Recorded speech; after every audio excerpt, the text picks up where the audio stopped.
बड़े कमाल के जो तनक तनक से मोड़ा मोड़ी, जैसे ही माधुरी मैडम मंच पे आई बिल्कुल सामने आकर बैठ गए। ये साले प्राइमरी के बच्चे एमए की किताब पढ़ने की कोशिश कर रहे हैं।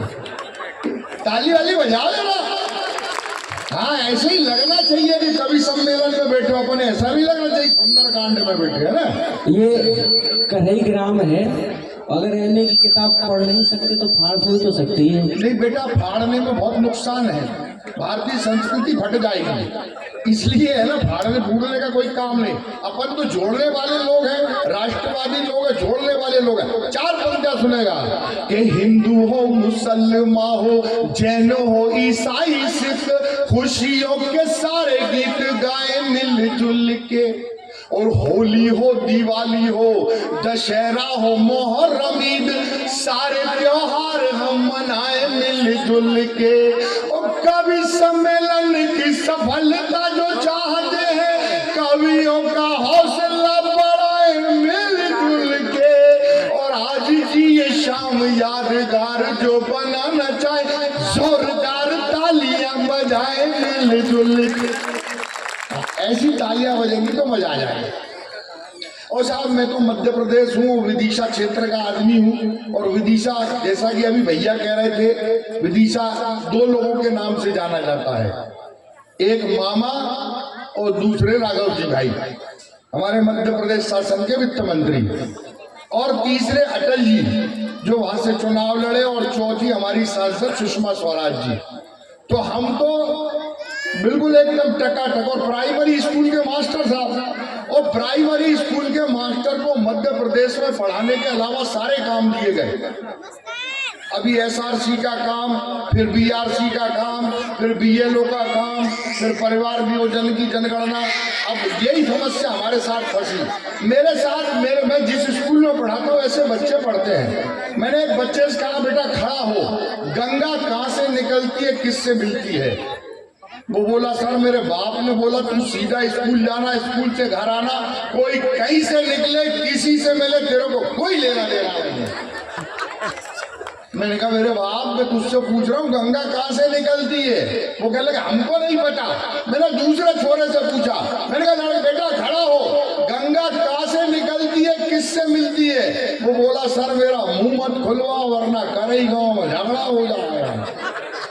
अबे मेरा झगड़ा नहीं होगा, बता गंगा कहाँ से निकलती है, किससे मिलती है? वो बोला, सर गंगा रात को 12 बजे निकलती है, कल्लू के लड़के से मिलती है। ताली ठोको। मैंने कहा, अबे कमाल। बगल में मास्टर साहब खड़े थे। मैंने कहा, मास्टर साहब ये बच्चों को क्या पढ़ा रहे हो? मैंने पूछा गंगा कहाँ से निकलती है, किससे मिलती है? एक सही जवाब नहीं। मैंने कहा, मास्टर साहब तुम बताओ, गंगा कहाँ से निकलती है, किससे मिलती है? वो बोले, गंगा अमरकंटक से निकलती है। हमने कहा, पिताजी गंगा अमरकंटक नहीं, हिमालय से निकलती है। अब बात अच्छी लगे तो पूरा सदन ताली बजाए। बोला, पंडित जी बेटा 2500 रुपया की तनख्वाह में गंगा अमरकंटक से ही निकलेगी। जब तक पूरा वेतनमान नहीं मिलेगा तब तक तुम्हारा बाप भी गंगा हिमालय से नहीं निकलवा सकता। ताली ठोको इस बात पे। समस्या इधर फंसी पड़ी है। और साहब अभी एक दिन की बात देखो, एक दिन एक स्कूल में आग लग गई, हमारे स्कूल में आग लग गई, और वो एक घोड़ा खड़ा इतनी जोर जोर से रो रहा। मैंने कहा, बेटा क्या हो गया? तेरे को स्कूल से बड़ा प्रेम है, तू इसलिए रो रहा है? कह लगे, नहीं मास्टर साहब जे से नहीं रो रहे, हम तो जे से रो रहे कि तुम बच गए। समस्या इधर। अपन मैं दूसरे के बच्चों की क्या बात करूं? मेरा खुद का लड़का इंग्लिश मीडियम से पढ़ता है। एक दिन मेरे पास आया, बोला, पापा कहा आप कवि सम्मेलन में मारे मारे फिरते हो? मैंने कहा, क्या हो गया? कहला, मेरा अंग्रेजी का पेपर, आपको कोई अगर हिंदी का पेपर, आपको हिंदी में कोई निबंध आता हो तो बताओ। तो संतराम भाई साहब, अपने जीवन में एक ही निबंध था, हमने पहली से लेकर पोस्ट ग्रेजुएशन गाय के निबंध से ही पास कर ली। मैंने कहा, तू भी लिख। गाय एक उपयोगी पशु है, उसके 4 पैर होते हैं, 2 सींग होते हैं, गाय घास खाती है, गाय कई प्रकार की होती है, काली पीली सफेद चितकबरी गाय अच्छे प्रकार की होती है। वो बोला यार पापा ये तो ठीक है, किसी और जानवर पे निबंध जाए तो। अबे मैंने कहा तू कभी का लड़का है, तेरे में इतनी अकल होना चाहिए। तू एक काम करना, गाय का नाम हटाना, जानवर का नाम चिपका देना। मैं 3 दिन बाद घर गया और जैसे ही मैं घर गया मैंने पूछा गुड्डू पेपर हुआ? क्या पापा हो गया। कहला पेपर कैसा गया? कहला एकदम झकास। मैंने कहा निबंध आया था? वो बोला आया था। अबे मैंने कहा निबंध काय पे आया था? वो बोला बाप पे आया था। ताली जोरदार बनती है। अबे मैंने कहा तूने क्या लिख दिया? कहला लिख दिया पापा बाप एक उपयोगी पशु है, उसके 4 पैर होते हैं, 2 सींग होते हैं। सवाल तो जब हो गया साहब, जब वो ये भी लिखा है कि बाप घास खाते हैं। समस्या इधर नहीं, बात अगर इधर ही खत्म हो जाती तो ठीक। आगे वो ये भी लिखा है कि बाप कई प्रकार के होते हैं, काले पीले सफेद चित कमरे बाप अच्छे प्रकार के होते हैं। और भाई साहब एक बात वो ऐसी लिख आया जिस पर मैं पूरे सदन की ताली चाहता हूं, जो मैंने भी उसे भी बताई थी। वो ये भी लिखा है कि बाप सुबह शाम 2 लीटर दूध भी देते हैं। समस्या इधर फंसी पड़ी है। हमारी शिक्षा पद्धति का ये हाल है। और साहब अपने यहाँ तो ये हाल है कि आपको नेतागिरी पे कोई किसी प्रकार की कोई कविता नहीं सुनाऊंगा, और खास तौर पे राहुल जी पर तो कोई कविता नहीं सुनाऊंगा। राहुल जी का हम बड़ा सम्मान करते हैं, वो इसलिए करते हैं कि वो हमारे कुल देवता हैं। हम कवियों के कुल देवता वे ही हैं, अगर वे ना हो तो हमारी कविता ही ना बने। तो इसलिए उन पर कोई टेंशन का काम नहीं। केवल 4 पंक्तियां पढ़ता हूं मैं, 4 पंक्तियों के माध्यम से कि जिस दिन से पड़ गया हूं शादी के झमेले में, जिस दिन से पड़ गया हूँ शादी के झमेले में, उस दिन से रो रहा हूँ किस्मत पे अकेले में। और बेटी पत्नी हमारी देखो एसी में सो रही है, सागर मियाँ पड़े हैं भैंसों के तबेले में। ताली बजाओ। अब बोलना पड़ा, एक एक के कान में नहीं कह सकता मैं आके ताली बजाओ। और समस्या इधर नहीं है, समस्या दूसरी जगह ही फंसी है। साहब एक बार क्या हुआ, गांव में बड़े कमाल, अपन तो बुंदेलखंडी है, ठेठ बुंदेलखंडी, अब यहाँ से शुरू करते अपन तो ठेठ बुंदेलखंडी। एक की लुगाई मर गई, बस लुगाई मर गई, बाकी लुगाई आंगन में धरी और वो बात जला में तैयार नहीं। मैंने कहा मेरे बाप जाए जला दे, सड़ जाएगी। कह लगे मैं नहीं जलाऊंगा। फिर गांव के बुजुर्ग आए, बहुत समझाए कि जाए जला, कह लगे नहीं जलाऊंगा। हमने कहा भैया होगा गाँव? अरे कह लगे कछु नहीं। कह लगे 2 साल पहले मेरे दद्दा मरे थे, पूरे गांव के डुकरा आ गए। बेटा चिंता मत कर, हम तेरे दद्दा।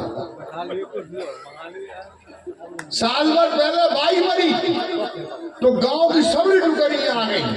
बेटा चिंता मत कर, हम तेरी बाई। 2 घंटा से मरी धरी है, कोई एक भी आवे तैयार नहीं। थाली रखी उठा ले, ताली ठोको यार, समझ में आ रही हो तो जरा लगना चाहिए कि अपन सुन रहे हैं कभी। तो ये समस्या यहाँ पर पड़ी हुई है। और ये घड़ी गांव के नौजवान, ये छोटे छोटे बच्चे हैं, बच्चों के हाजिर जवाबी मैं बता नहीं सकता साहब। आजकल के जो हाईटेक बच्चे ऐसे जवाब देते हैं। मैंने एक बच्चे को पूछा निसार खड़ा हो, उसका नाम निसार। मैंने कहा बेटा निसार खड़ा हो, तेरा जन्म कैसे हुआ? समस्या कठिन थी, उसने जो जवाब दिया है, अगर जवाब अच्छा लगे तो पूरा सदन ताली बजाए। मैंने कहा बेटा निसार खड़ा हो, तेरा जन्म कैसे हुआ? उसने खट से जवाब दिया कि जवानी जाने मन हसीन दिलरुबा, जवानी जाने मन हसीन दिलरुबा, मिले दो दिलरुबा निसार हो गए। मैंने कहा बेटा तेरा बाप भी ऐसे ही जवाब देता था, आजकल बिहार में विधायक है। वो बिहार का एक मंत्री अपने ड्राइवर से बोला ड्राइवर चलो शौचालय लेके चलो, तो ड्राइवर बोला सर वो शौचालय नहीं होता, सचिवालय होता है। जिसको ये नहीं पता कि शौचालय सचिवालय में क्या अंतर है, समस्या इधर फंसी पड़ी है। मैंने दूसरे छोरे से पूछा मैंने बेटा खड़ा हो, जवानी और बुढ़ापे में क्या अंतर है? वो बोला सर जवानों के मोबाइलों में लड़कियों के नंबर होते हैं। फिर ताली बजाए। मैंने कहा बुजुर्गों के मोबाइल में? बोला सर डॉक्टरों के नंबर होते हैं। समस्या इधर फंसी पड़ी है। फिर एक 4 पंक्तियां सुनाता हूँ। तमाम शादीशुदा लोग जहाँ पर बैठे हैं, जो जोड़े से आए हैं उनको मैं प्रणाम करता हूँ, जो अकेले आए हैं उनको मैं श्रद्धांजलि समर्पित करता हूँ, क्योंकि उनको अभी तक मिली नहीं है, और जिनको मिली है उनकी हालत ऐसी है। आपको मालूम है ये जो टोपी है ना, ये मैंने अपने आप ऐसे दिखाने के लिए, केवल शोबाजी के लिए नहीं, ये अपना गंजत्व छिपाने के लिए लगा रखी है। इसका कारण है कि आप देख के समझ जाओगे ये 25 साल पुराना शादीशुदा है। अब इसी बस इस चांद को याद रखिए और मेरी 4 पंक्तियां और आपकी तालियों का महोत्सव सुनेगा कि जब से हुई है शादी यानी पूरी बर्बादी, यातायात जिंदगी का जाम होके रह गया। कि जब से हुई है शादी यानी पूरी बर्बादी, यातायात जिंदगी का जाम होके रह गया। घर में भी काम करूं बाहर भी काम करूं, आदमी में खास्ता पर आम होके रह गया।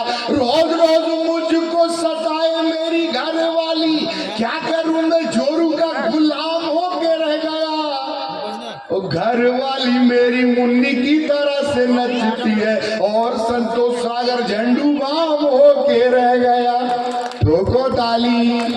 इति श्री देवाखंडे पंचमो अध्याय। आप लोग सही में ऐसे बैठे थे, सत्यनारायण की कथा को प्रसाद संतराम भाई साहब ने दावत तो दे ही दी है ना। जयंती भाभी आपको मालूम है अपनी तरफ से दावत तो हुई, मालिक खुद ही ऐसा। देखो ताली बजाने का एक नियम याद रखो, जैसे ही महिलाएं इस हाथ को देखें, जहाँ हाथ में अपने पति का दर्शन करें और लगे लगे लगे लगे लगे ऐसे ताली बजाना। और जितने पुरुष भाई बैठे हैं उनसे निवेदन पे जहाँ हाथ को देखें लेकिन अपनी पत्नी का दर्शन ना करें, अपनी पड़ोसन का दर्शन करें। लगे लगे लगे लगे बजाते हैं। ठोको एक बार जोरदार तालियां। तो 4 पंक्तियां फिर सुनाना चाहता हूं। देखिए बहुत सारी बातें ऐसे हैं कि हमारे बुजुर्ग हैं कि मोहब्बत की निशानी दिख रही है, मोहब्बत की निशानी दिख रही है, बुढ़ापे में जवानी दिख रही है। मोहब्बत की निशानी दिख रही है, बुढ़ापे में जवानी दिख रही है। उसे मत गौर से देखो तुम सागर, तेरे बच्चों की नानी दिख रही है। तो समस्या इधर फंसी पड़ी है। मित्रों एक शब्द आप तक सुनाता हूं, ये छोटे छोटे बच्चे हैं। एक लड़के ने कहा कि मैं तेरा ब्याह करा रहा हूं, ब्याह करा रहा हूं, तू एक काम करना दहेज कर रही मांग लेना। वो दहेज में क्या मांग लाया? 4 पंक्तियां हास्य व्यंग का एक विलक्षण प्रयोग इस हिंदी के सबसे छोटे बेटे ने किया है, अब तक पहुंचाता हूं, सुनिएगा। कि एक बाप अपने बेटा को समझाए रहे हो, बेटा तेरो ब्याह बड़ी धूम से रचाऊंगो, मांगूंगो दहेज नहीं करूंगो परहेज मोह। भैया बंदूक लेके कहते ए दद्दा। एक बार ऐसा ही हुआ भाई साहब, एक बार मैं कविता पढ़ रहा था, एक आदमी बंदूक लेके 3 बार इधर से गुजर गया। मैंने कहा भाई साहब आप कहो तो कविता बंद कर दें। कहने लगे नहीं आप तो हमारे मेहमान हो, पढ़ो, हम तो उसे ढूंढ रहे हैं जो आपको बुला के लाया है। इसलिए एक बार उनके सम्मान में भी ताली बजाई दो आप जोरदार। कि एक बाप अपने बेटा को समझाए रहे हो, बेटा तेरो ब्याह बड़ी धूम से रचाऊंगो, मांगूंगो दहेज नहीं करूंगो परहेज मोहे, जितनो मिले गो बासे दोनों रखवाऊंगो। अब उस बेटे का जवाब और आपकी तालियों का महोत्सव कि बेटा बोलो बाप से करा दे मेरो ब्याह बाबू, मैं भी तो को एक चमत्कार दिखलाऊंगा। और ससुरों कहे गो जो ले जाओ छोरी लाला जी, तो संग में दहेज मेरी सास मांग लाऊं। तालियां ठोको। ये मौज मस्ती। एक आखिरी एक बात सुनाता हूँ, फिर इसके बाद एक छोटी सी कविता और अपनी वाणी को विराम देता हूँ। एक आखिरी बात है, एक बार क्या हुआ कि हम तो पंडित आदमी हैं आपको मालूम है, और हमें सब तरह के मंत्र आते हैं, सारे मौत के, मैयत के, शादी के, ब्याह के सारे मंत्र आते हैं। बस फर्क ये कि कौन सा कहाँ पढ़ना ये भूल जाता हूँ। एक बार ऐसा ही हो गया, क्या हुआ कि मेरे एक मित्र ने कहा यार संतोष एक काम करना है यार, वो कथा वाचना है। मैंने कहा बोलो बाँच देंगे, अपना तो काम ही यही है। मैंने कहा बोलो कितने बजे आ जाए, कहाँ आ जाए? कहला एक काम करो, रात को 12 बजे आ जाओ और खेत पे आ जाओ। अपने का मतलब, अपने दक्षिणा से मतलब, अपने पोथी पतंगड़े उठाए और हम खेत पे पहुंच गए। हमने देखा ऐसी भीड़ लगी थी, जैसे ही भीड़ देखी अपना पंडित्व जाग गया और हम शुरू हो गए। गणनान्त्वा गणपति गुंगवाम हे प्रियनान्ता प्रियपति गुंगवा हे निधि नान्ता निधिपति गुंगवाम। इतने मंत्र पढ़े के सब आड़े हो गए। लेकिन कमाल ये होगा कि बीच में एक दादा उठे, और दादा उठे तो कह लगे काय महाराज जग ऐसी कथा। मैंने कहा दादा क्या होगा? अरे कह लगे जाओ लीलावती कलावती तू आई नहीं। हमने कहा मर गए अपन ने 2 पन्ना जोश में ज्यादा पलट रहे। लेकिन एक बामन की खोपड़ी क्या काम करती है, तालियां इस पे चाहता हूँ। मैंने कहा दादा एक बात बताओ, कथा कहाँ पे हो रही है? कह लगे खेत पे। हमने कहा रात के कितने बज रहे? हमने कहा 2 बज रहे। हमने कहा लीलावती कलावती अच्छे खानदान की बहू बेटी है, जब घर में कथा कराओगे कोई आए नहीं कोई नहीं आएगी। बजाओ ठोको ताली इसी बात पे। और मित्रों 4 पंक्तियां सुनाकर एक कविता छोटी सी मैं आदरणीय दादी जी के चरणों में समर्पित करके, और आज संतराम भाई साहब और उनके परिवार का जो मातृ भ्रातृ प्रेम देखा, आदरणीय जयंती भाभी जो जिला पंचायत की अध्यक्षा है, और हमारा भतीजा कहते हैं होनहार बिरवान के होर चीखने पाओ, बहुत प्रतिभावान है, आगे जाके बहुत तरक्की करेगा। बस एक रचना में आदरणीय माँ के नाम में यहाँ पर पढ़ के जाऊंगा। 4 पंक्तियां आखिरी आपको इसलिए सुनाना चाहता हूँ कि हमने बहुत सारी बातें की, और मैं ये ऐसी बातें रात भर कर सकता हूँ अकेले, जबकि 3 लोग हैं हम। लेकिन जब हम यहाँ से जाएं तो आपको सुबह लगे कि यहाँ पर कविता पाठ हुआ, और आदरणीय ब्राह्मी देवी और अर्जुन सिंह जी की स्मृति में जो आयोजन अमृत महोत्सव का था, उसमें कुछ अच्छी बात भी हुई। यहाँ से 4 पंक्तियां कहता हूँ कि हम आप लोग बड़े भाग्यशाली लोग हैं जिनकी माता पिता दोनों जिंदा हैं। हम बदनसीबों से पूछो जिनके माता पिता बचपन में ही चले गए, और आज अगर हमारे गुरु के संस्कार नहीं होते तो मेरे जैसे नालायक आदमी को इस माइक पर खड़े होने का सामर्थ्य नहीं था। बस यहीं से 4 पंक्तियां माँ के सम्मान में पढ़ना चाहता हूँ, और आपको यहाँ पर बताना चाहता हूँ कि खुशियां हैं तो गम भी है, खुशियां हैं तो गम भी है, प्यार भरे मौसम भी है, सर पे माँ का साया है, जन्नत वाले हम भी हैं। तालियां बजा दो जोरदार। और आदरणीय संतराम भाई साहब केवल 10 लाइनें हैं, और ये आपको ये लगे कि ये कविता मैंने नहीं लिखी, आपने लिखी है। यहाँ बैठे हर व्यक्ति को ये लगेगा कि ये कविता नहीं है, आप बीती, मैंने भी आप बीती लिखी, कविता नहीं लिखी। जो मैंने अपनी माँ के साथ 55-60 साल गुजारे थे, बस वहीं से उस कविता को मैं पढ़ना चाहता हूँ। सुनिए कि कभी कच्चा बनाती थी, कभी पक्का बनाती थी, कभी कच्चा बनाती थी, कभी पक्का बनाती थी, मगर माँ जो बनाती थी बहुत अच्छा बनाती थी।